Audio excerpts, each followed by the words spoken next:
હોસ્પિટલમાં દુષ્કર્મની ઘટના બાદ વધુ એક ચોંકાવનારો ખુલાસો થયો છે। અપોલો હોસ્પિટલમાં દુષ્કર્મ કાંડના આરોપી તબીબ ઉપરાંત વધુ તબીબો પાકિસ્તાનના હોવાનો ખુલાસો થયો છે।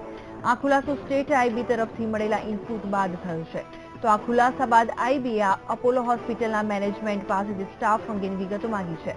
સૂત્રોએ જણાવ્યા અનુસાર માત્ર તબીબો જ નહીં પણ હોસ્પિટલ સ્ટાફના તમામ વ્યક્તિઓની વિગત આઈબીએ હોસ્પિટલ પાસેથી માંગી છે। જોકે આ અંગે હોસ્પિટલના મેનેજમેન્ટને પૂછતા તેમણે મૌન રહેવાનું પસંદ કર્યું છે।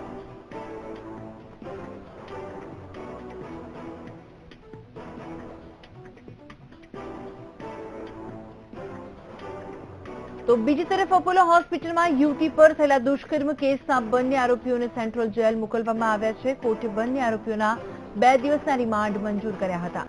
જે રિમાન્ડ પૂર્ણ થતા બંનેને જેલમાં ધકેલી દેવામાં આવ્યા છે। તો બીજી તરફ પોલીસે આ કેસ સાથે સંબંધિત વસ્તુઓ જપ્ત કરી છે।